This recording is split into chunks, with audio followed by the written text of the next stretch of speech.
Oitava e última parte desta série sobre divórcio e recasamento. Sem delonga, Mateus 5, 31 e 32. Também foi dito: qualquer que deixar sua mulher, dê-lhe carta de divórcio. Eu, porém, vos digo: qualquer que repudiar sua mulher, a não ser por causa de fornicação, faz que ela cometa adultério. E qualquer que casar com a repudiada, comete adultério.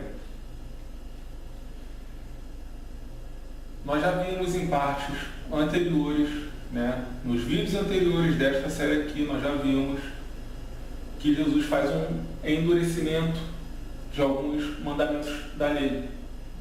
Ele dá uma apertada, ele dá uma estreitada em alguns mandamentos da lei, sendo um deles esse daqui. E ele diz: também foi dito, qualquer que deixar sua mulher, dê-lhe carta de divórcio. Eu, porém, vos digo. Nós vimos também, quando ele usa essa expressão, eu, porém, vos digo, ele está dizendo o quê?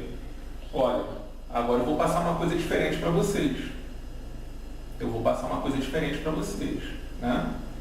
E por que a gente sabe que ele vai endurecer e não afrouxar? Porque no versículo 20, ele diz: porque vos digo que se a vossa justiça não exceder a dos escribas e fariseus, de modo nenhum entrareis no reino dos céus. Então ele está dizendo que a justiça deles tem que exceder a dos escribas e fariseus. Logo tem que ser o quê? Superior.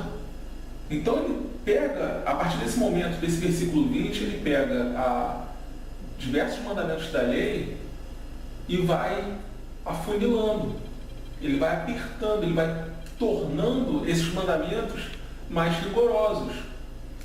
E quando ele chega no 31, ele pega a questão sobre o repúdio e diz: eu, porém, vos digo que qualquer que repudiar sua mulher, a não ser por causa de fornicação, faz que ela cometa adultério. E qualquer que casar com a repudiada, comete adultério. Aí você me pergunta: mas em que sentido ele está afunilando aqui?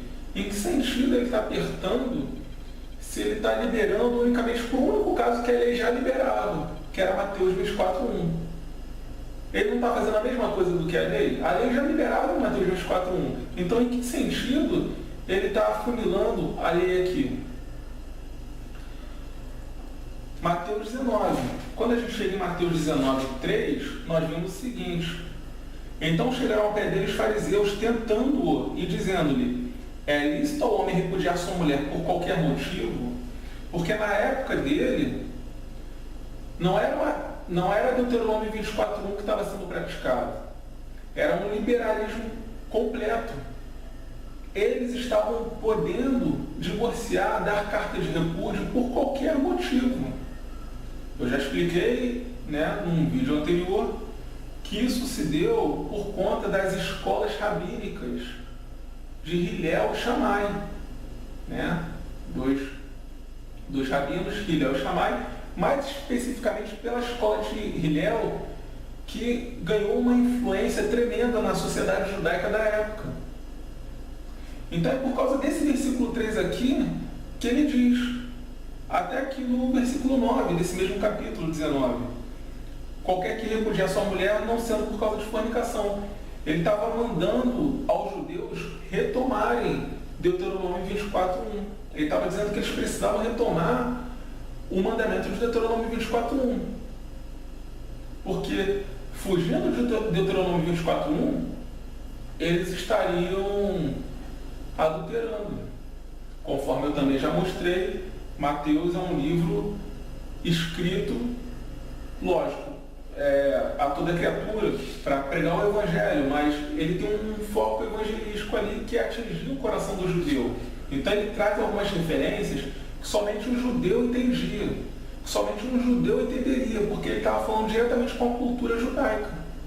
Por isso nós temos a cláusula de exceção aqui e não temos em Marcos 10, que já é um livro gentílico. Não temos em Lucas, que é outro livro gentílico. É por isso. Por isso não temos essa cláusula de exceção em nenhum outro canto das Escrituras. Em nenhum outro, aliás, do Novo Testamento. Não temos essa cláusula de exceção em nenhum outro canto do Novo Testamento. Não temos em 1 Coríntios 7 essa cláusula de exceção. Não temos em Romanos 7, de 1 a 3. Então, só tem aqui em Mateus porque de fato ela está se referindo aos judeus. Ela está tratando com os judeus essa cláusula. Então, quando Jesus ele diz, eu porém vos digo, quando ele pega para funilar a lei, não é Deuteronômio 24:1 que ele vai funilar. Ele está justamente mandando que os judeus retomassem Deuteronômio 24:1. Retomassem Deuteronômio 24:1. Lembrando, isso para o judeu, porque eles ainda estavam debaixo da dispensação da lei. O Senhor Jesus ainda não tinha se sacrificado. Ainda não era a dispensação da graça.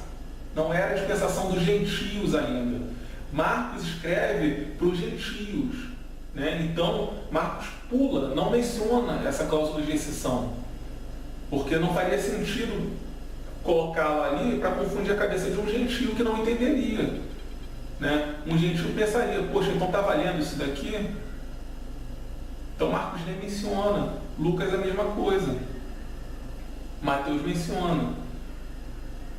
Agora, o recasamentista, ele entende aqui tanto em Mateus 5,32 quanto em Mateus 19,9, ele entende que na cláusula de exceção ali, a palavra não é fornicação, é adultério. Ele entende isso, que a palavra não é fornicação, e sim adultério. A maioria esmagadora, todas as nossas traduções heréticas, as nossas traduções amparadas no texto crítico, né? Todas as nossas Bíblias amparadas no texto crítico, né? Que não é o texto tradicional, que é um texto repleto de corrupções, de adulterações, todas essas traduções trazem adultério, não trazem fornicação. Em Mateus 5,32 e 19,9. Trazem adultério e não fornicação. Já vimos, né, em vídeos anteriores que pela construção do grego, aqui só poderia ser fornicação, não poderia ser adultério. Né? Que sempre que as palavras porneia e moscheia aparecem próximas, numa mesma frase,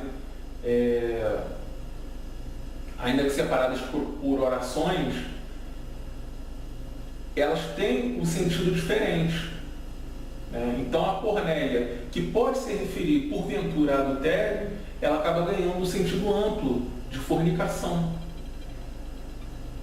Por isso aqui só pode ser fornicação.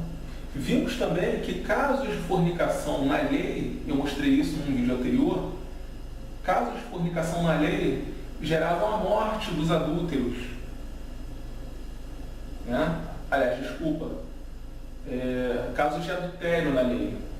Casos de adultério na lei geravam a morte dos adúlteros. Eu mostrei isso daqui em vídeos anteriores. Quando havia adultério, a norma era morte. Morte por apedrejamento. Por isso aquela mulher lá em João 8 estava prestes a ser apedrejada. Então não tinha como uma pessoa adulterar e receber carta de repúdio. Não existia isso na lei. Então essa é uma segunda razão pela qual a palavra aqui tem que ser fornicação e não adultério. Mas vamos lá.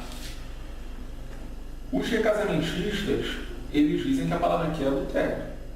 Né? A maioria esmagadora dos recasamentistas colocam a palavra aqui como adultério e não fornicação. Só tem duas traduções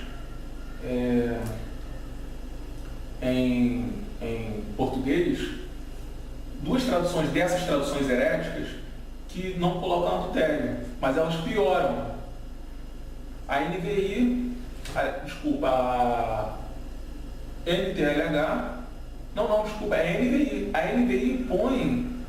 A NVI traduz como imoralidade sexual. Imoralidade sexual.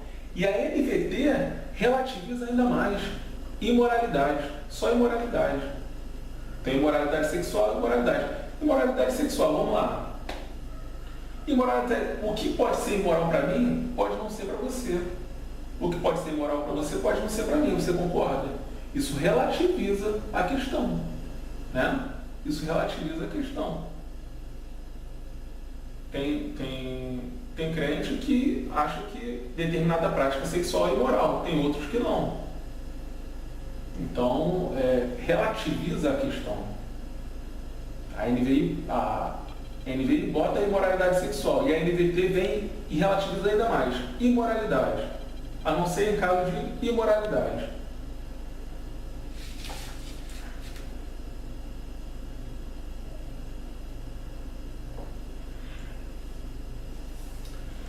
Então vamos lá. Para dizer que a palavra presente aqui na cláusula de exceção é adultério, eles precisam ir até Deuteronômio 24:1, que é o texto que o Senhor Jesus está invocando aqui, né? Eles precisam ir, tanto o Senhor Jesus quanto os fariseus, eles precisam ir até Deuteronômio 24:1, que é o texto invocado aqui em Mateus, e modificar lá também. Para modificar aqui, eles precisam modificar lá também. Porque se o Senhor Jesus aqui, ele está afunilando o mandamento, ele está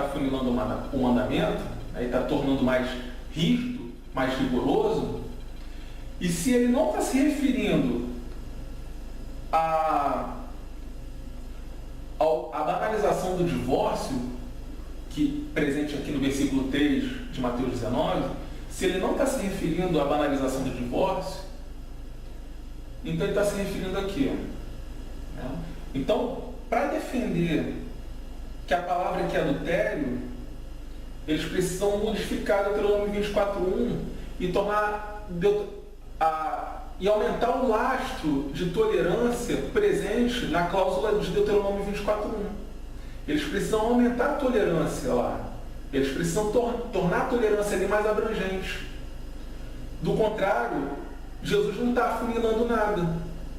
Está entendendo o raciocínio deles?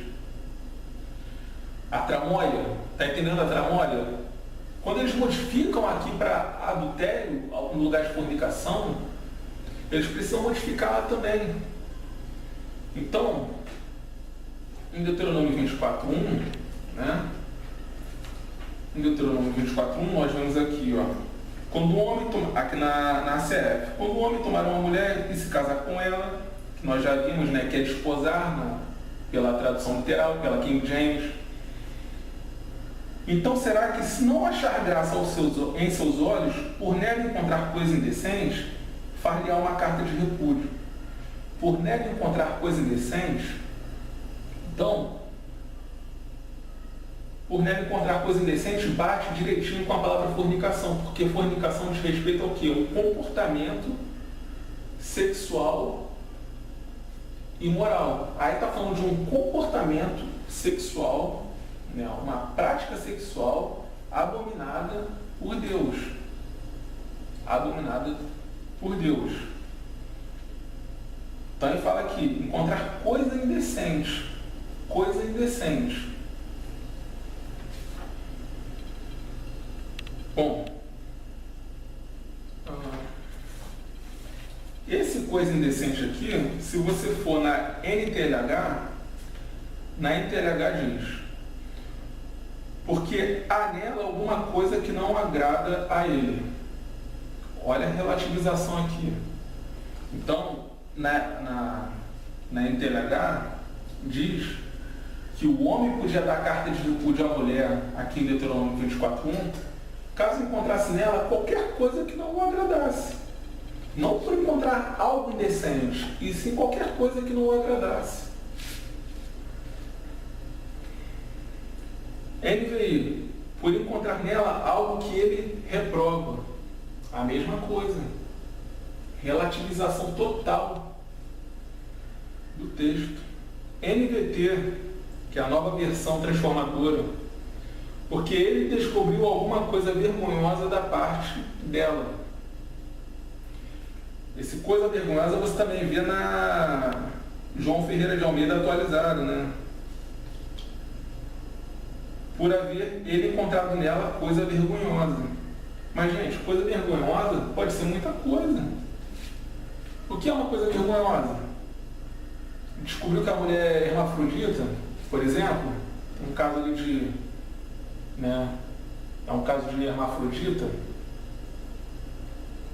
seria isso. Porque se for isso, conforme nós vemos lá em Mateus 19, 9 e 5,32, não seria um caso para a carta de repúdio. Porque hermafroditismo não é fornicação. Hermafroditismo é uma anomalia congênita.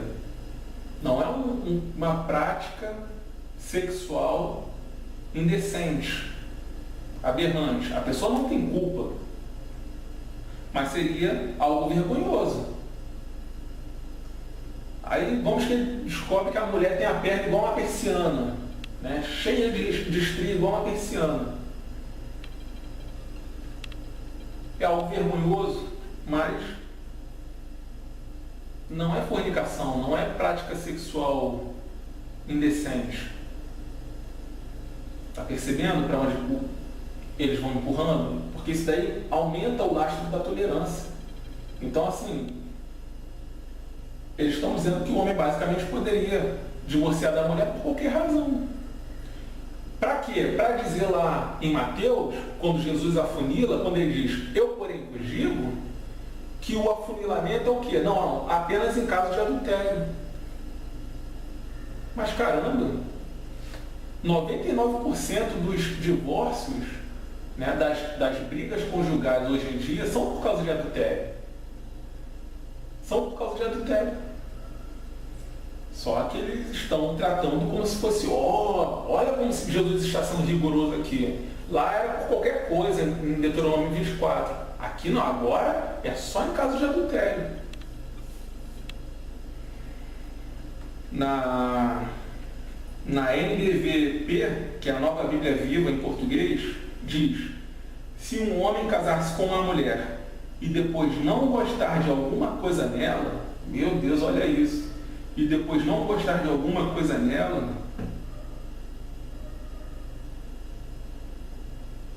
King James atualizada, descobrir nela algo que ele reprove,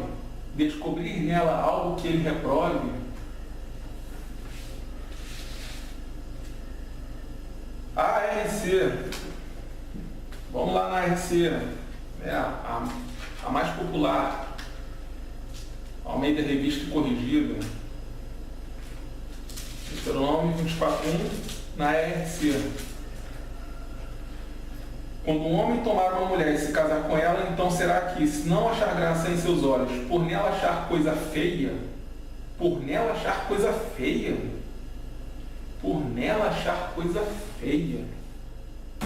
sem comentários, né? Sem comentários. Então eles precisam relativizar para poderem pregar que Mateus está se referindo a adultério e também adulterar a tradução de Mateus. As três versões de texto tradicional em língua portuguesa, a LTT, a King James Fiel e a ACF, deixam claro, Deuteronômio 24:1 diz respeito a coisa indecente. A King James usa impureza, por achar nela impureza, que é um sinônimo. É sinônimo, né? Indecência e impureza, sinônimo. A LTT mostra lá, de forma literal, coisa indecente. Mas todas as outras apelam ao relativismo. Modificam Mateus, colocando ali adultério, ou infidelidade, ou algum outro sinônimo, exceto a NVI e a NVT, que traduzem por imoralidade sexual e imoralidade, o que relativiza bastante, né? Porque, conforme eu já disse, imoralidade é um termo subjetivo. Imoralidade é um termo subjetivo. Fornicação não. Fornicação é um termo que a Bíblia usa de forma reta, direta e objetiva. Fornicação a Bíblia usa quando está se referindo a práticas que ela mesma determina como indecentes. Sodomia, que pode ser também sexo anal, sexo entre solteiros, adultério. Então, a zoofilia. Né? Então, as muitas formas que a Bíblia determina como indecência são fornicação. Fornicação é um termo direto, não é um termo subjetivo. Agora, imoralidade é subjetivo. O que é imoralidade para uma pessoa pode não ser para outra. Mas isso é só NVI e NVT. Todas as outras botam adultério ou algum sinônimo. E eles fazem essa modificação covarde em Mateus, eles precisam fazer porque eles modificam Deuteronômio 24:1. Eles botam Deuteronômio 24:1, a carta de repúdio ali era por qualquer razão. O afunilamento que Jesus faz ali é em relação ao que estava sendo difundido pelo Talmud, pelas escolas rabínicas. Não é por causa de Deuteronômio 24:1. Mas eles, insisto, para eles adulterarem Mateus, eles precisam adulterar o outro. Do contrário, você não tem um afunilamento. Então eles dizem que não, Deuteronômio podia ser por qualquer razão. E em Mateus 24 não. Em Mateus 24 sim, Jesus pega e afunila, aí só por causa de adultério, tá, gente? Só por causa de adultério. Poxa, é muito raro um casal separar, divorciar por qualquer outra razão que não seja pular de cerca, né? É uma minoria, é a minoria da minoria. Vamos e convenhamos. Então é uma forma de você poder encher a igreja, de você poder passar pano, passar a mão na cabeça do erro e do pecado. Agora eu vou deixar um vídeo, tá? Eu vou deixar um vídeo para vocês. É um trecho do programa Vejam Só, que é um programa de debates. E por que eu estou deixando esse trecho? Para que vocês vejam o quão nociva é uma tradução bíblica herética. O quão nociva pode ser uma tradução bíblica herética. Porque em rede nacional, num debate em rede nacional, porque a RIT, né, esse programa passa na RIT, que é a emissora do R.R. Soares, da Igreja da Desgraça. Igreja da Desgraça. É um programa que passa naquela emissora e ela, né, um programa transmitido em rede nacional, para o país inteiro.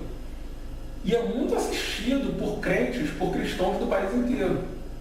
E aí vocês percebam como o sujeito que está defendendo o recasamento apela à tradução Almeida Revista e Corrigida como bote de salvação, como muleta para o erro. Ele usa a ARC, Almeida Revista e Corrigida,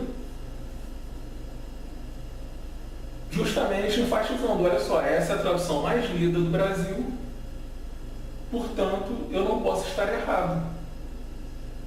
A tradução mais lida do Brasil está vindo de encontro às minhas ideias. Logo, eu não posso estar errado. Percebam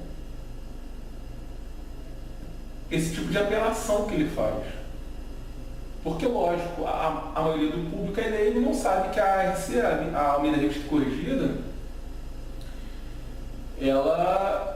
o texto dela é metade texto crítico e metade texto tradicional. Tá? Ela é meio a meio, ela pega um pouco de cada. Ela não é um texto tradicional, ela não é texto majoritário. Então, vou deixar esse vídeo para que vocês percebam o perigo. Aí muita gente trata com desdém, né? Costuma minimizar a questão das traduções bíblicas. Mas nesse vídeo vocês vão ver o perigo que é, num debate em rede nacional, o sujeito pegar a tradução mais lida do país, infelizmente é a mais lida mesmo, e usar como argumento, usar para mostrar, olha só, a tradução mais lida do país está ao meu lado. É muito triste, mas é a realidade que nós vivemos, né? Eu estou tentando abrir um pouco os olhos das pessoas para isso, porque é um debate que nunca acontecia no Brasil, ficava sempre restrito ali aos nichos fundamentalistas, e os fundamentalistas aqui no Brasil, pelo menos, eles são muito fechados, eles pensam somente nas quatro paredes da igreja, né? Eles só ficam ali no mundinho deles, não pregam para fora. Parece até que não existe a grande comissão. Felizmente, depois que o meu canal apareceu, começaram a aparecer muitos outros, né, falando sobre traduções. Não tinha nenhum. Depois que o meu apareceu, apareceram muitos outros. Felizmente, embora a maioria deles fale mais, anuncie as traduções do texto tradicional mais como comércio, né?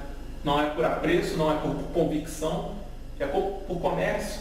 Então eles fazem um comercial de uma King James fiel hoje, amanhã eles estão fazendo um comercial de uma NVI, depois de uma NVT. Mas de qualquer forma, então, né, já tá aparecendo alguém aí anunciando Bíblias no texto tradicional, falando. E tem alguns até defendendo o texto tradicional. Ainda são a minoria da minoria, mas tem. Bom, vamos lá, vamos para o vídeo e se encerra aqui essa série. Deus abençoe a todos e até a próxima. Agora é a vez do pastor Alcionei. Ele é ministro da Igreja Assembleia de Deus, do Ministério Madureira, e ele está aqui para defender a posição de que o cristão, em determinadas circunstâncias, tem sim o direito de se casar de novo depois do divórcio. Pastor Alcionei, a primeira pergunta que o senhor vai fazer para o pastor Marcos, qual é? Tá. Pastor Marcos, no Antigo Testamento, eu vou iniciar pelo Antigo, as primeiras perguntas, depois eu vou ao Novo Testamento, mas eu quero desenvolver e construir um raciocínio. No Antigo Testamento, o divórcio era permitido por qual motivo? E o divorciado poderia casar novamente? 3 minutos, pastor Marcos. Ok.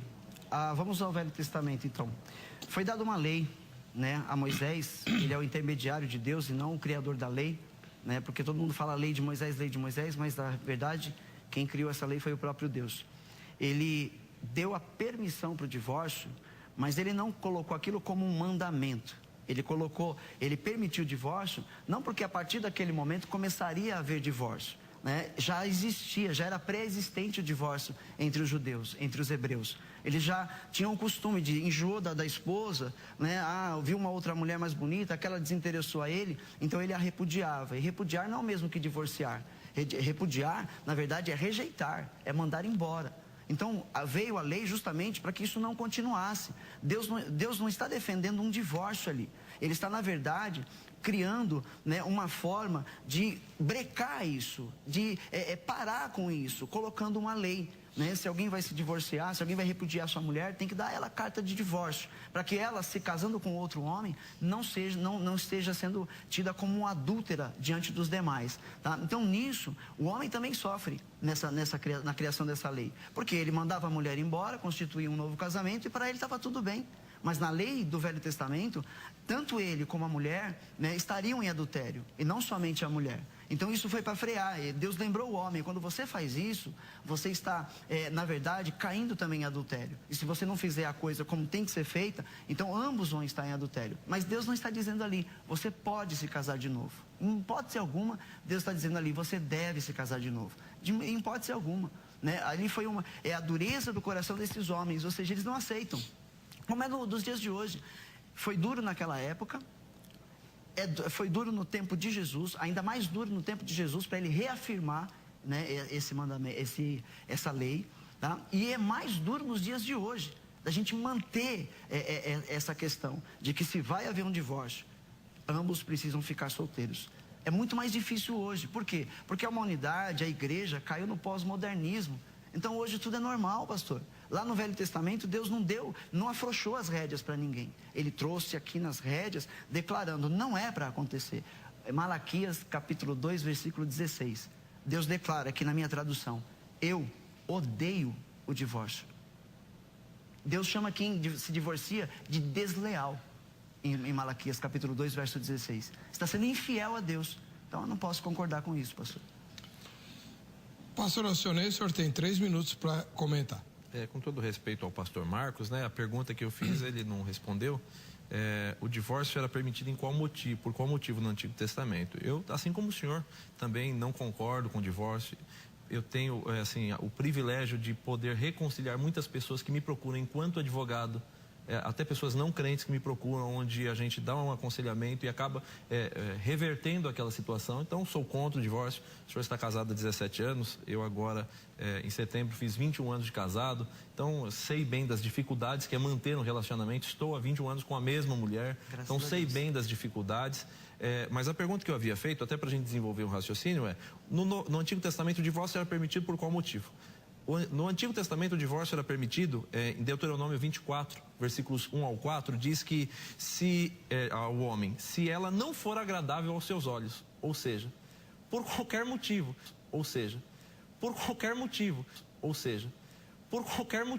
se a mulher não fosse agradável aos olhos, Deuteronômio capítulo 24, versículos 1 e 4, se a mulher não fosse agradável aos olhos do marido, ele podia dar carta de divórcio.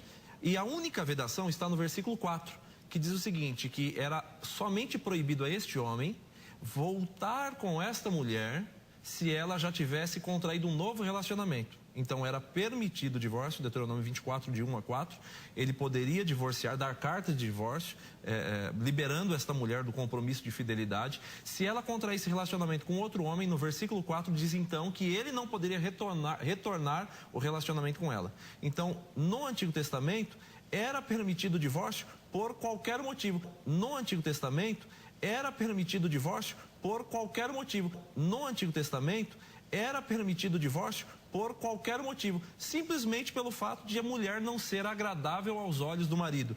E hoje nós temos isso, infelizmente, acontecendo. Se busca, e eu normalmente pergunto, mas por que você quer divorciar? Porque não existe mais o amor, não existe mais a paixão. Alguns dizem incompatibilidade de gênio. Essa incompatibilidade de viver juntos, a relação já está desgastada. No Antigo Testamento era permitido por qualquer motivo. No Antigo Testamento era permitido por qualquer motivo. No Antigo Testamento era permitido por qualquer motivo, simplesmente se a mulher não fosse agradável aos olhos do marido. E aí Jesus, no Novo Testamento, a gente vai entrar agora nas próximas perguntas do Novo Testamento, ele vem dar uma nova orientação à igreja. Enquanto no Antigo Testamento podia se divorciar por qualquer motivo, enquanto no Antigo Testamento podia se divorciar por qualquer motivo, enquanto no Antigo Testamento podia se divorciar por qualquer motivo, e os divorciados poderiam se casar novamente também com as pessoas, com outras pessoas, havendo apenas a vedação de voltar com a mesma mulher se ela tivesse relacionamento com outro homem, no Novo Testamento Jesus ele aperta um pouco mais. No Novo Testamento Jesus ele aperta um pouco mais. No Novo Testamento Jesus ele aperta um pouco mais. Mas ainda assim, há alguns casos em que os divorciados têm liberdade para contrair um novo casamento. Pronto? Pastor Marcos, o senhor tem a oportunidade agora de fazer sua segunda inquirição. Sim, com certeza. Eu já estava aqui coçando a língua. Manda ver. Na verdade, eu acho que esse texto aí o pastor Alcionei entendeu assim, de uma maneira diferente em Deuteronômio capítulo 24, porque essa palavra, se a mulher não agradasse aos seus olhos, se nós pegarmos as traduções que nós temos hoje existentes, nós vamos ver algumas palavras diferentes ali, e uma das traduções diz, se ele ver alguma coisa indecente nela, então que ele se aparte dela, se ele não quiser continuar com ela. Esse indecente, ou alguma coisa que não agradou aos seus olhos, essa daí na verdade é uma tradução bem fraca das Escrituras Sagradas, desculpa falar assim, mas essa é a minha opinião. Não é isso, é a questão de indecência. E a indecência, ela se enquadra na palavra porneia, que essa palavra, ela dá alguns significados, ou seja, imoralidade sexual, infidelidade conjugal, e a indecência. Mas e a sua pergunta, qual é? A pergunta. Sim, não, estou só colocando aquilo que eu, para não ficar... mas não tem tréplica. Eu respondi, tem que fazer pergunta. Eu respondi a ele só aquilo que ele falou que eu não tinha respondido, Eu também estou buscando um raciocínio aqui dele. Por que foi dito, então, o que Deus uniu, não separe o homem? refaz a pergunta, por favor. Por que foi dito, né, por Deus, por Jesus Cristo, o que Deus uniu, não separe o homem? Por que isso foi dito? Perfeito. A resposta é simples. O senhor já deu a resposta, Malaquias. Porque Deus odeia o divórcio. O Deus uniu, não separa o homem. A questão aí está clara. Deus odeia o divórcio, ponto. O padrão de Deus é que o homem não se separe da mulher, ponto. Isso é pacífico, isso eu concordo, o senhor concorda, acho que o pastor Heber, todo cristão que acredita na infalibilidade bíblica vai crer nisso também. O que Deus uniu não separe o homem, Deus odeia o divórcio, Deus não quer o divórcio, perfeito. Mas eu acho que o debate aqui não é o que Deus não quer, a gente sabe, mas é o que é que a gente faz depois que está divorciado, porque é uma realidade. Então, por que está escrito isso? É porque Deus odeia o divórcio. A resposta é simples, Deus não quer o divórcio. Mas para nós entrarmos nisso, eu preciso saber, né, qual é a visão, porque assim, hoje na igreja está banalizado, pode tudo, né? Então por que pode o divórcio? Deus não está dizendo que pode o divórcio, pastor. Ele não está dizendo que pode, pelo contrário, ele está permitindo por causa da dureza do coração do homem. Ele não está dizendo que pode, tá? Se a palavra Jesus declara, aquilo que Deus ajuntou, o homem não pode separar, é porque para Deus aquilo é válido para a vida inteira. Essa união é feita com a bênção dele para a vida inteira. Não pode haver separação, não pode haver. Isso é ir contra os princípios de Deus. O próprio Jesus declara em Mateus 19, que é o texto, né? Ele diz assim, ele respondeu, vocês não leram que no princípio o Criador os fez homem e mulher e disse, por essa razão o homem deixará pai e mãe e se unirá à sua mulher e os dois se tornarão uma só carne. Assim, eles já não são mais dois, mas são uma só carne. Portanto, o que Deus uniu, ninguém separe. Eu acho que isso é muito claro. É muito claro. Por que eu vou permitir o divórcio? E pior do que isso, por que permitindo o divórcio, porque em alguns casos nós somos obrigados a permitir, nós não somos Deus para dizer você não vai fazer isso, e mesmo Deus não vai interferir numa decisão humana, é Ele quem vai decidir. Só que Gálatas 6,7 diz, aquilo que o homem planta, aquilo que ele semear, ele vai colher, vai haver consequências, e essas consequências não serão só para ele ou para a esposa, pior, vai ser para os filhos, se houverem filhos, vai ser para aquela vizinhança que olhava para esse casal como um casal de Deus. Isso vai olhar, as pessoas vão olhar e falar assim, mas eu vou ser crente, eu vou andar na igreja para isso, para fazer, porque para mim crente tinha que ficar casado, tinha que manter, né, uma boa posição e mostrar que são diferentes. Então Jesus aqui está declarando, não pode, pastor, não pode, meu tempo ainda tenho tempo. Perguntaram eles, então por que Moisés mandou dar uma certidão de divórcio à mulher e mandá-la embora? Eles estão perguntando, bom, mas se Deus não quer que separa, por que ele está mandando dar uma certidão de divórcio e mandar eles embora? E Jesus responde, Jesus não acrescenta, ele responde o que é a vontade de Deus, ele não está acrescentando. Jesus respondeu, Moisés permitiu que vocês se divorciassem de suas mulheres por causa da dureza do coração, né? E não é porque não achou alguma coisa não agradou a ele, não é isso que Jesus está falando, é por causa da dureza do coração de vocês, mas não foi assim desde o princípio. Eu lhes digo que todo aquele que se divorciar de sua mulher, exceto por imoralidade sexual, e se casar com outra mulher, estará cometendo adultério, né? Então ele está dizendo, ele não está acrescentando, ele está colocando aquilo que está escrito lá em Deuteronômio, numa outra palavra, né? Se você ver alguma coisa indecente nessa mulher, ou seja, se você olhou para ela e viu imoralidade sexual, você viu ela infiel com você, então você tem a permissão de dar-lhe carta de divórcio. Mas Jesus não está dizendo aqui, então case-se de novo, viva uma outra vida, monte uma nova família. Não, Jesus está proibindo isso. Não é essa a vontade de Deus. Bem, agora é a vez do pastor Alcionei dirigir a segunda pergunta dele para o pastor Marcos. Tá. Eu só não quero fazer uma tréplica, né? Mas o pastor colocou que a tradução que era uma tradução fraca, é a tradução que eu utilizei, a mais comum, João Ferreira de Almeida, revista e corrigida, que é a que quase todos os cristãos se utilizam. Então, se é uma tradução fraca, acredito que todos os cristãos precisariam, então, fazer um upgrade de suas Bíblias, né? Eu usei a mais comum, e não entendo como fraca. O pastor colocou que a tradução que era uma tradução fraca, é a tradução que eu utilizei, a mais comum, João Ferreira de Almeida, revista e corrigida, que é a que quase todos os cristãos se utilizam. Então, se é uma tradução fraca, acredito que todos os cristãos precisariam, então, fazer um upgrade de suas Bíblias, né? Eu usei a mais comum, e não entendo como fraca.